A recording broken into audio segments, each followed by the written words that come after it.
hello' guys নমস্কাৰ মই অঞ্জন শৰ্মা স্বাগতম জনাইছোঁ এটা নতুন ভিডিঅ'লৈ গতিকে এইটো ভিডিঅ'ত দেখাবলৈ গৈ আছোঁ যে মই এটা কাম লৈছোঁ এইটো পিছফালে চাব পাৰে এইটো এটা হনুমানৰ মূৰ্তি হ'বলৈ গৈ আছে গতিকে এইটো সাইজটো হ'ব 2x2 ফিট এনেকৈ 2 ফিট এনেকৈ 2 ফিট আছে গতিকে ক্লায়েণ্টে বিচাৰিছে এইটো ফটো চাব পাৰে যিজন ক্লায়েণ্টে বিচাৰিছে এনেকুৱা বিচাৰিছে তেওঁ আৰু এইটো মূৰ্তি হ'ব ফাইবাৰ গ্লাছেৰে হ'ব এইটো গতিকে গোটেই প্ৰসেছটো মই দেখাই গৈ দেখিম আপোনালোকে চাই দেখিব আৰু ভিডিঅ'টো কেনে পাই জনাব গতিকে বলক আমি কামটো ষ্টাৰ্ট কৰোঁ গতিকে এইখিনিত চাব পাৰে এই মাটি জিনটো আছিল এইটো কমপ্লিট হৈ গ'ল চাওক একদম মানে ডিটেইলছ বিলাক চাওক যিমান পাৰি সিমান কৰিবলৈ ট্ৰাই কৰিছোঁ গতিকে এইটোৰ ওপৰত এতিয়া মই ফাইবাৰ মল্ডিং ল'বলৈ যাম গতিকে চাই দেখক আৰু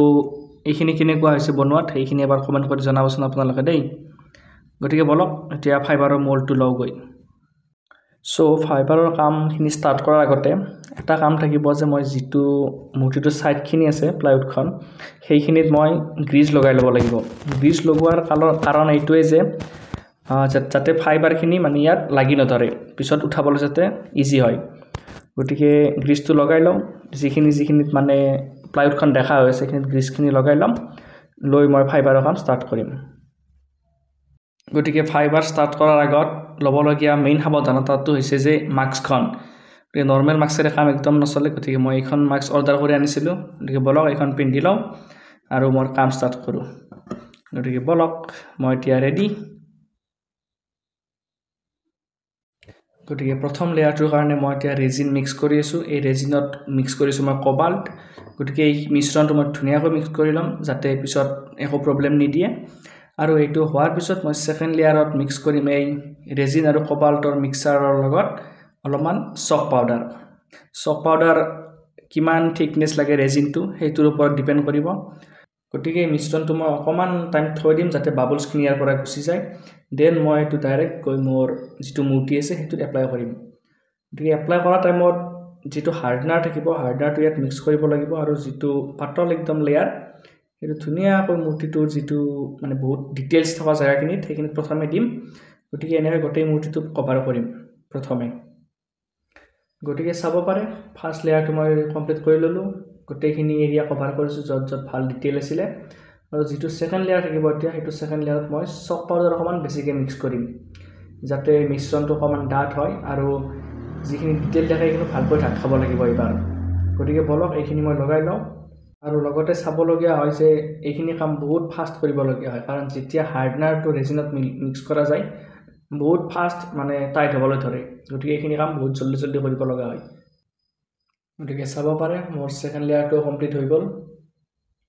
সেকেন্ড লেয়াৰটো বহুত ডাঠকৈ দিয়া যায় আৰু এইটোৱে সকলোতকৈ ষ্ট্ৰং মানে লেয়াৰটো হয় সকলোবিলাক ডিটেইলছ ইয়াত ঢাক খাই যাব আৰু গতিকে ভিডিঅ'টো চাব শেষলৈ চাব যাতে গোটেই ডিটেইলছখিনি কেনেকুৱাকৈ ওলা আপোনালোকে দেখিব পাৰে গতিকে ইয়াৰ পিছত থাৰ্ড লেয়াৰত ইউজ কৰিবলৈ গৈ আছো এই ফাইবাৰ মেট এইটো কয় ফাইবাৰ মেট যেটো মানে ফাইবাৰ কাস্টিঙত আপোনাৰ ৰডৰ নিচিনা কাম কৰিব বিল্ডিঙত যেনেকৈ আমি ৰড ইউজ কৰো ইয়াত এই ফাইবাৰ মেটটোৱে ৰডৰ কাম কৰিব গতিকে এইখিনি টুকুৰা কৰি ইয়াৰ ওপৰত পাৰি ল'ব লাগিব ধুনীয়াকৈ তাৰ পিছত ইয়াৰ ওপৰত ইউজ কৰিব লাগিব একদম লিকুইড ৰেজিনটো যত মানে চক পাউডাৰ মিক্স নাথাকে অকল ৰেজিন আৰু কোবাল্ট মিক্স থাকিব হেতু ইয়াৰ ওপৰত এপ্লাই কৰিব লাগিব গতিকে চাব পাৰে মেটটো পাৰা হৈ গ'ল এতিয়া ইয়াৰ ওপৰত মই ৰেজিনটো ইউজ কৰিম যত ৰেজিন আৰু অকল কোবাল্টৰ মিক্স আছে আৰু ইয়াত ৰেজিনটো এপ্লাই কৰাৰ 10 সেকেন্ড মান পিছত লক্ষ্য কৰিব পাৰি যে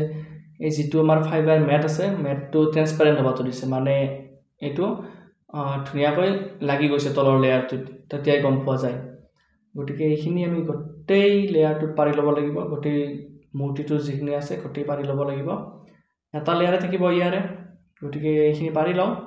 কমপ্লিট হোৱাৰ পিছত প্ৰায় এনেকুৱা দেখা হয় এইটো মই এতিয়া শুকাব দিম 4-5 ঘণ্টা শুকাব দিম ভালকৈ শুকাই লওক আৰু ৰ'দো আছে যেতিয়া টেনচন নাই জলদি শুকাই যাব গতিকে চাওক এনেকুৱা দেখা হয় গতিকে মোল্ডটো কমপ্লিট ইয়াতেই এতিয়া যেটো মাটি থাকিব ইয়াৰ ভিতৰত মানে ফাৰ্স্ট এটো উঠাই ল'ব লাগিব প্লাইউডৰ পৰা চাওক এতিয়া ধুনীয়াকৈ উঠি গৈছে মই যে ইয়াত গ্ৰিজ এপ্লাই কৰিছিলোঁ তাৰ কাৰণে এখন ধুনীয়াকৈ উঠি আহিছে গতিকে এইটো উঠাই লৈ ভিতৰত যিখিনি মাটি আছে সেই মাটিখিনি উলিয়াই দিব লাগিব তাৰপিছত মোল্ডটো ধুই দিম অকণমান দিয়াৰ পিছত মোল্ডটো ৰেডি মাটিখিনি উলিয়াই মোল্ডটো ধুই দিয়াৰ পিছত চাব পাৰে গোটেই মাটি উলিয়াই ধুই দিয়া হৈছে ইয়াত লাগি থকা যেন হৈছে কিন্তু এইবিলাক লাগি নাহে এইবিলাক ধোৱা গৈছে গতিকে এইটোৱে আছিল মোল্ড চাব পাৰে গতিকে এইটো নিগেটিভ হয় পুৰা গোটেই ভিতৰত সোমোৱা ইয়াত যেতিয়া নেক্সট কাষ্টিংটো কৰিম তেতিয়া এইটো পজিটিভত আহি যাব গতিকে সেইটোৱে দেখুৱাম বাৰু গতিকে এইটো কেনেকুৱা হৈছে চাওক ভিডিঅ'টি শেষলৈ চোৱাৰ বাবে আপোনালোকক বহুত বহুত ধন্যবাদ জনাইছোঁ গতিকে কেনেকৈ ফাইবাৰ গ্লাছৰ মোল্ড বনোৱা হয় এইটো ভিডিঅ'ৰ জৰিয়তে শিকালোঁ নেক্সট ভিডিঅ'ত এই মোল্ডৰ পৰা কেনেকৈ ফাইবাৰ কাষ্টিং কৰি মানে মেইন মূৰ্তিটো বনোৱা হয় সেইটো মই দেখুৱাবলৈ চেষ্টা কৰিম আৰু যদি ভাল পালে ভিডিঅ'টো আপোনাৰ ওচৰে পাজৰে যিখিনি মানুহ আছে আৰ্ট প্ৰেমী মানুহ যিখিনি আৰ্ট ভাল পায় তেওঁলোকৰ লগত শ্বেয়াৰ কৰক তেওঁলোকে কিবা শিকিব পাৰিব ইয়াৰ পৰা আৰু লগতে যদি আপোনালোকে স্কাল্পচাৰে হওক বা ড্ৰয়িঙৰে হওক কিবা কমিশ্যন ৱৰ্ক দিব বিচাৰে মোক কণ্টেক্ট কৰিব পাৰে মোৰ গোটেই কণ্টেক্ট ডিটেইলছখিনি মই ডেছক্ৰিপশ্যনত দি দিছোঁ আপোনালোকে গৈ চেক আউট কৰক লগতে যদি শিকিব বিচাৰে মোক কণ্টেক্ট কৰক বা আৰ্টৰ ফিল্ডত যিকোনো যদি ডাউট আছে কিবা জানিবলগীয়া আছে আপোনালোকে মোক কমেণ্ট কৰক মই সেই কমেণ্টৰ ওপৰত মানে ভিডিঅ' বনাই আপোনালোকক শিকাবলৈ চেষ্টা কৰিম গতিকে এইটো ভিডিঅ'ত এইখিনিয়ে আছিল লগ পাম আকৌ নতুন ভিডিঅ'ত till then tata bye bye